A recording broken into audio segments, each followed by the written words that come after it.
नमस्कार मित्रांनो, trade Hunter Marathi YouTube चॅनलवर तुमचं स्वागत आहे. आज होती निफ्टीची एक्सपायरी. तर निफ्टीने आज कशा प्रकारे मूव्ह दिला हे आपण थोडक्यात जाणून घेण्याचा प्रयत्न करतो. ओके, पर्यंत हे सगळे मी ड्रॉइंग रिमूव्ह करतो. 2 मिनिटं द्या मला.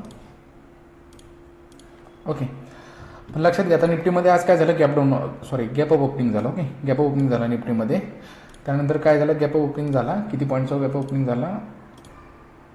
167 पॉईंटचा गॅप ओपनिंग झाला, म्हणजे 160 प्लस पॉईंटचा गॅप ओपनिंग झालं. ओके, त्यानंतर मार्केटने काय केलं, एक रेड कॅन्डल बनवली. रेड कॅन्डल बनवून काय केलं, मार्केट डाऊन साईडला यायला लागलं. ओके, डाऊन साईडला यायला लागलं. मार्केट डायरेक्टली ह्यांची लिक्विडिटी खाण्यासाठी येणार नाही. मार्केटला इथपर्यंत द्यायला ताकद लागेल, पुश लागेल एक, बरोबर का?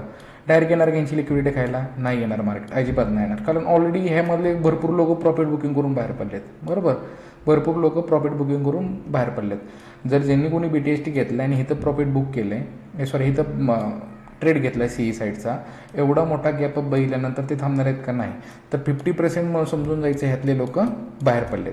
जे रिटेलर आहेत, जे नॉर्मल बिगिनर आहेत वगैरे, ज्यांनी कुणाचं ऐकून BTST घेतला असेल ते बाहेर पडले, आणि बाकी जे एक्सपिरियन्सवाले प्लेयर असतील ते थांबले. नंतर काय झालं, मार्केटमध्ये काय विषय केला, मार्केटमध्ये जरी डायरेक्ट मार्केट कधी येत नाही, हे लक्षात आलं तुमच्या? कारण मार्केटला एक पुश पाहिजे, म्हणजे मार्केटला लिक्विडिटी पाहिजे, तेव्हा मार्केट खालच्या साईडला येईल, त्याशिवाय मार्केट येणार नाही. तसंच डायरेक्ट आलं तर PE साईडचा प्रीमियम जो 100 रुपये चालू होता ॲट द मनी, तो 100 रुपयेच राहील. तसा खाली आला तर डायरेक्टली, बरोबर का? प्रीमियम इन्क्रीज नाही होणार, त्याला प्रीमियम डिके म्हणतो आपण, बरोबर? तसा प्रीमियम डिके होणार येतं. त्यामुळे मार्केट डायरेक्टली असं त्यांची लिक्विडिटी काढण्यासाठी किंवा घेण्यासाठी येणार नाही. मार्केटने काय केलं, गॅप ओपनिंग दिली. गॅप ओपनिंग दिल्याबरोबरच रेड कॅन्डल बनवत थोडासा फॉल दिला. ओके, मार्केटने काय केलं, पुन्हा एक सेलरला ट्रॅप केलं, बरोबर? दुसरं काय झालं की त्यांना लिक्विडिटी पाहिलं होते खाली येण्यासाठी, पुश पाहिलं होतं खाली येण्यासाठी. मग ते काय करणार होते, बायरला ट्रॅप करणार होते. मला डायरेक्ट बायरला ट्रॅप करणार आहेत का? नाही. बायरला ट्रॅप करण्यासाठी आधी सेलरला ट्रॅप करणार आहेत. त्यामुळे मार्केटने हा मोमेंटम दिला. त्यानंतर हा मोमेंटम जेव्हा डे हाय ब्रेक झाला तेव्हा हा मोमेंटम आलेला आहे. ओके, वर गेलं मार्केट. ओके, वर गेलं, इथे ह्या पॉईंटला गेलं मार्केट. वरती कोणतीही लिक्विडिटी मार्केटला अवेलेबल नव्हती. मार्केटने तर काय केलं, कॉन्सन्ट्रेट केलं मार्केटने, बरोबर? कॉन्सन्ट्रेट केलं. त्यानंतर मार्केटने काय केलं, मार्केटला आता लोकांचा विषय काय असा असतो बघा, एवढ्या ग्रीन कॅन्डल बघत बघत जेव्हा मार्केट अशा मोठ्या मोठ्या ग्रीन कॅन्डल बनवतं तेव्हा एक सायकोलॉजी असते. ओके, रिटेलरची सायकोलॉजी असते की मार्केट आता अपसाईडला फुटणार आहे, बरोबर का? अपसाईडला जाणार आहे आणि मार्केट आज काहीतरी तुफान करणार आहे. काहीतरी फेक न्यूज मार्केटमध्ये आले, कुठे इंस्टाग्रामवर बघितलं असेल, कुठे न्यूजवर बघितलं असेल की बँक निफ्टी आता भरपूर वर जाणार आहे, हे ते, बरोबर का? हे सगळं फेक असतं. न्यूज बेसिसवर किंवा त्या फेक न्यूजवर काहीसुद्धा चालत नाही. मार्केट चालतं प्रायझेक्शनवर. ओके, प्रायझेक्शन आणि लिक्विडिटीवर चालतं. ओके, तर मार्केटमध्ये काय झालं बघा, जेव्हा अपसाईडच्या ह्या अशा कॅन्डल बघितलं तेव्हा रँडम बायर चालू झाले. एक विषय काय झाला, अशा ग्रीन कॅन्डल बघून बायर बसले, ब्रेकआउटला बायर बसले, बरोबर? 22,000ची सायकोलॉजी नंबरचा ब्रेकआउट झाला, ते बायर बसले. म्हणजे एकूण 4 प्रकारचे बायर, नेहमीप्रमाणे आपले 4 प्रकारचे बायर बसले, बरोबर? मार्केटमध्ये मग मार्केटने त्यांना चांगलं प्रॉफिट दाखवलं, पण त्यांनी होल्ड केलं. कुठल्या बेसिसवर? न्यूज बेसिसवर. जे फेक न्यूज इंस्टाग्रामवर इकडे तिकडे पसरलेत ना, मला 10-15 लोकांचे मेसेज आले की सर न्यूज आहे, मार्केट काहीतरी होणार आहे आज, हे होणार आहे, ते होणार आहे, बरोबर? ते बघून बसणारे हे लोक बसले. आपण इथं प्रॉफिट बुकिंग करून बाहेर पडलो होतो, बरोबर? प्रॉफिट बुकिंग करून बाहेर पडलो होतो. त्यानंतर मार्केटला वर लिक्विडिटी नव्हती. मार्केटला ॲट द एंड जे खालचे जे हे बसले होते, बायर बसले होते ना खालचे, हे बायर. ओके, हे बायर जे होते इथले, जे स्ट्रॉंग बायर होते, बरोबर का? स्ट्रॉंग बायर, त्यांना भीती दाखवून काढायचं होतं मार्केटला. मग मार्केटने काय केलं, जेव्हा ह्यांची मार्केटला चांगला लिक्विडिटी अवेलेबल झाली मार्केटमध्ये, तेव्हा मार्केटने काय केलं, एक डाऊन साईडचा हा मूव्ह दिलेला आहे, बरोबर का? डाऊन साईडचा मूव्ह दिलेला आहे.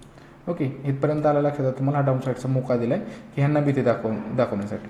मी फिबोनाची टूल ड्रॉ करून पण तुम्हाला लाईव्ह टेलिग्राम ग्रुपवर दाखवलं होतं की कशा प्रकारे मार्केटने त्यांना भीती दाखवून बाहेर काढलेलं आहे. आता एक्झाम्पल पकडून चाला, इथं ज्यांनी BTST घेतला आहे त्याचं प्रॉफिट एक लॉट मागं 500 रुपये चालू आहे.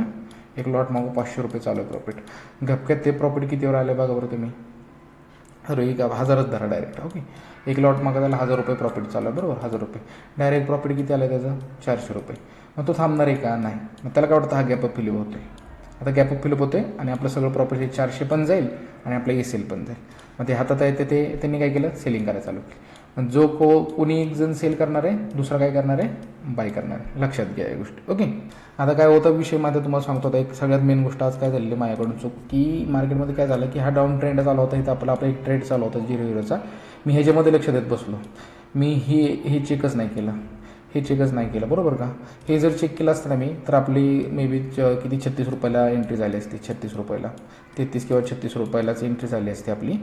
तिथून तो शेअर फुटला एवढा की विचारूच ना. बघा हे कसला मोमेंटम दिला आहे मार्केटने, बरोबर का. हा आपण कॅप्चर केला असता नाही 2च कॅन्डल, तर सुद्धा पैसा डबल प्रॉफिट झाला असता. पण मी ह्या डाऊन आपला जो पी साईडचा ट्रेड चालू होता ना, त्याच्यावरच लक्ष होतं माझं, इथं लक्षच गेलं नाही इथं.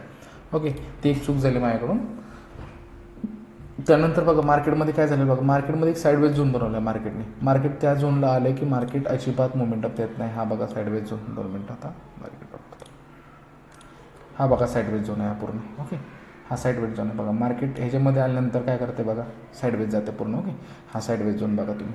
ओके, हा साईडवेज झोन फोडला, इथे एक साईडवेज झोन फोडला, मोमेंटम आला आहे का इथं.